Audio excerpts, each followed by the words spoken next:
Good evening, people. This is Dion Johnson here without my partner tonight. He's a little indisposed at the moment. This is the Real Sports Repo. We're going to give you a little insight on our picks for this week.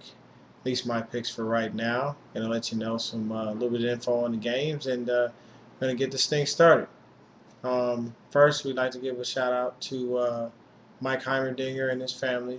You guys are in our prayers. We know that he died from cancer at the age of 58 today. You guys are in our prayers. We hope that your family stays strong through this trying time. He's in a better place, and he was a great guy. He was an asset to the league and an asset to the Titans as our offensive coordinator.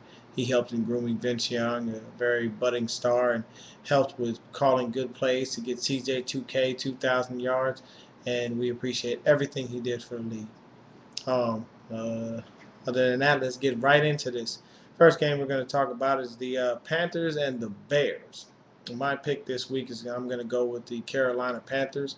The Bears right now have a horrible offensive line. Jay Cutler's been sacked countless times.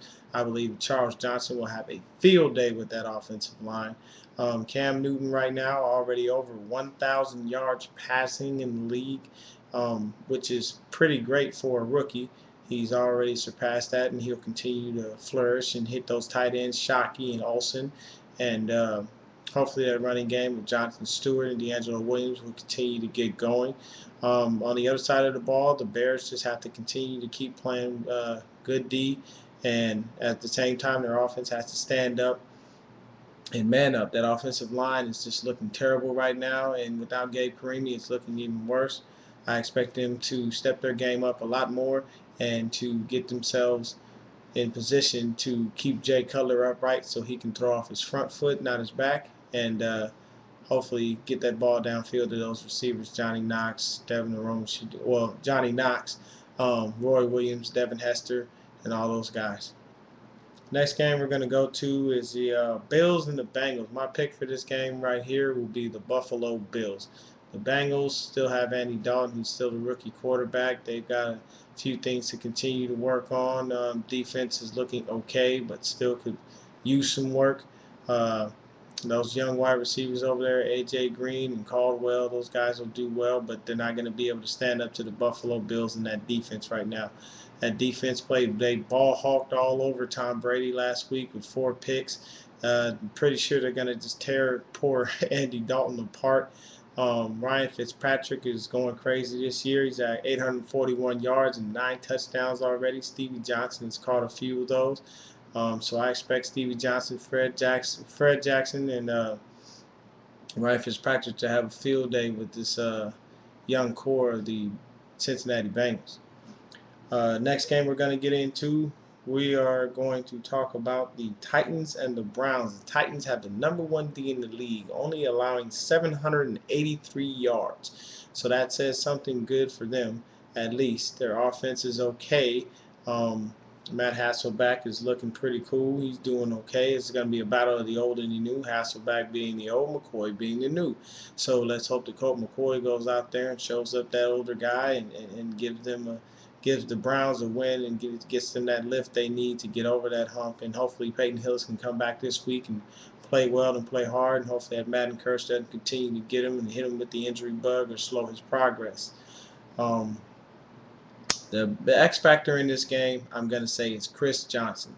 He's not playing like CJ2K, so from now on until he starts playing like that, I will call him Chris Johnson. You will simply be Chris Johnson. You no longer use the name CJ2K because you're not playing like it. You're not giving us those yardage that you need. You haven't even broke the 200-yard mark. So you got to step your game up, baby, and stop letting that second stringer give you a run for your money. Next game on tap is the Detroit Lions 3-0 versus the Dallas Cowboys 2-1. Cowboys come off a good win against the 49ers. The Lions continue to keep rolling. They just continue to beat down any team that seems to get them down. They were losing last week, came back and just blew it out and won. Matthew Stafford is just playing unbelievable. 977 yards, 9 touchdowns, and 6 of those TDs go to Megatron. Calvin Johnson. They are just playing great. They have great chemistry, and I believe this is a tandem that's going to be a very big problem for the Dallas Cowboys defense. On the other side of the ball, Tony Romo last week showed he had a lot of guts. He showed he was a leader. He was making sure that he was in the huddle and telling everybody exactly what to do. When people made mistakes, he corrected them. So he showed everybody that he can be a leader, and he showed everybody he does have guts. The difference is you've got Kyle Van Bosch, you've got and Ndamukong Suh, and I assume that Nick Fairley might possibly be able to play this game. So you're going to have all three of those guys pounding all over you as soon as they get past that offensive line. Tony Romo's been taking injections to keep the pain down so that he can play, and with those injections he looks good. But what happens when those injections wear off, or what happens when you get sandwiched between any of those three guys I just named? Tony Romo, you got to be careful. Felix Jones and Dez Bryant need to continue to play well. Dez Bryant might not possibly play. He's got a hamstring injury, and let's hope that he can actually get on the field and make some plays, because he is a very dynamic player in the return game and in the receiving game. He seems to be showing up a lot of older DBs and giving them a bit of a problem. But my pick this week, I'm going to go with the Detroit Lions to keep rolling and go 4-0 and stay undefeated. Next game we have on tap, we're going to go with the Minnesota Vikings and the Kansas City Chiefs. This is the battle of the winless. Minnesota continues horribly to just blow their first half leads, and this is just not a good thing for them. They're not looking too well right now. Uh, Matt Donovan McNabb is looking like Donovan McNabb, but he's looking like an old Donovan McNabb. And he's got to step his game up and continue to do a little bit better. They may want to lean a little bit more on AP and put a little bit more of the ball in his hands and give him a chance to make plays and try and get that O-line open up some holes and some gaps for him so that he may be able to do certain things. On the other side of the ball, the Kansas City Chiefs have a slew of injuries that are just heartbreaking. You lose Jamal Charles, your leading rusher. You lose Eric Berry, your heart and soul on defense. So now you've got to just try to run with it and score and continue to keep things going. If you can't do that, then you're not going to win any games. Last week they showed a little bit of heart by at least scoring some points and getting above 3 points. First 2 weeks they only had 3 points scored in both games. So hopefully the Kansas City Chiefs might be able to pull this off. I'm going to give them my pick this week. Next up, we're going to the Redskins and the Rams. Now, for the Redskins, they've been playing surprisingly well. Rex Grossman has shown everybody that he can be a great QB with an O-line in front of him. That's been proven before. He took the Bears to the Super Bowl, so that's obvious. Rex Grossman right now has 846 yards and 5 touchdowns, so he's doing pretty good there. He's almost over 1,000 yards. We're only 3 games into the season. On the other side of the ball, the Rams have just been hit by the injury bug, and things have just been slowing them down. Everybody expected the Rams to have a great year this year, coming off of what Matthew Stafford did last year with them almost making the playoffs. But things just haven't went well for them. Steven Jackson being injured last week being one of them. Hopefully he can go this week and give them a boost on offense, and hopefully that defense can continue to pick it up with Spagnuolo at the helm. Next thing we're going to go into is one of the big games of the week, the 49ers versus the Eagles. The 49ers defense is number 7 in the league. The Eagles defense is number 12 in the league. Both teams are doing okay on defense. The 49ers seem to have probably the best front 7 in football. You don't run on them at all. They barely give up any rushing yards. They're number 1 in the league in that. But they have that Achilles heel in their secondary. They continue to make a few big plays here and there, a pick here, a pick there, but then they give up that large play downfield, and it just completely obliterates what they just did. If they can't make any points off those turnovers, then they're not going to be helpful in any way, shape, or form.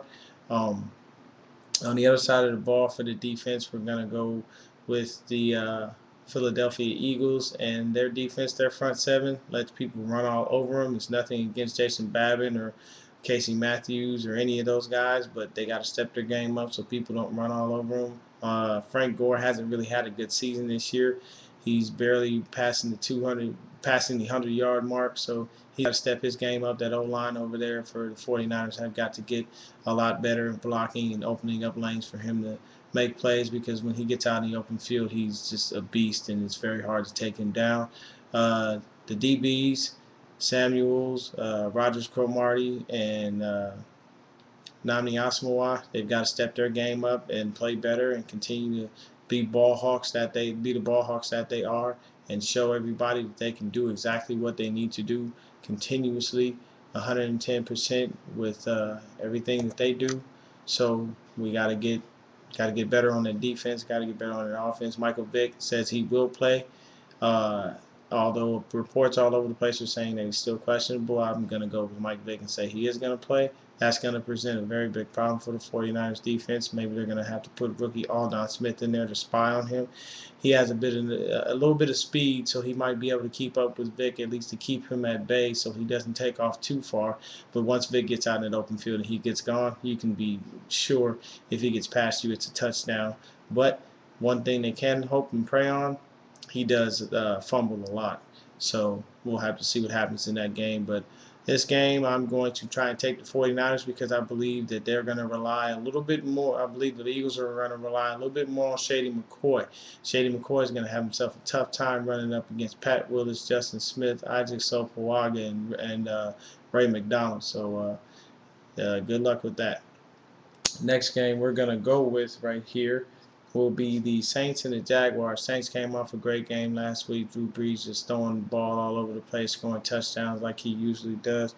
I'm going to have to roll with the New Orleans Saints here. The Saints just seem to be the better team. The Jaguars just have looked okay this year, not really strong. Everything's been leaning on Mojo and his production. Blaine Gabbert is still very young in this game, so he's got a lot to learn, and he's got a lot of time to learn these things. I see a dismal season for the Jags, maybe even a big season for Mojo, but I'm going to have to take New Orleans here. Drew Brees is just beasting it out this year like he usually does.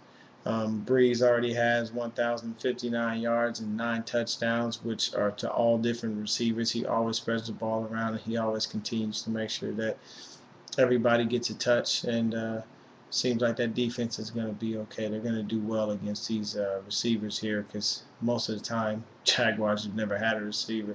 Last guy I can name is Mike Sims Walker, and he's over in St. Louis with Sam Bradford.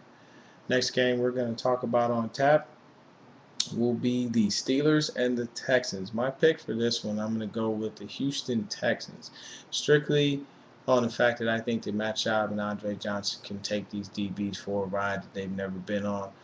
They still got Jacoby Jones there, and hopefully Owen Daniels will be good to go in this game, and they should be able to get Arian Foster back and have him hopefully at least at 50%, and have him run the ball. But until then, they're going to have a backup take most of the snaps so that he may be able to keep Arian Foster healthy. On the other side of the ball, you got to watch out for Mike Williams. You got to watch out for Hines Ward. You got to watch out for Rashard Mendenhall and Big Ben.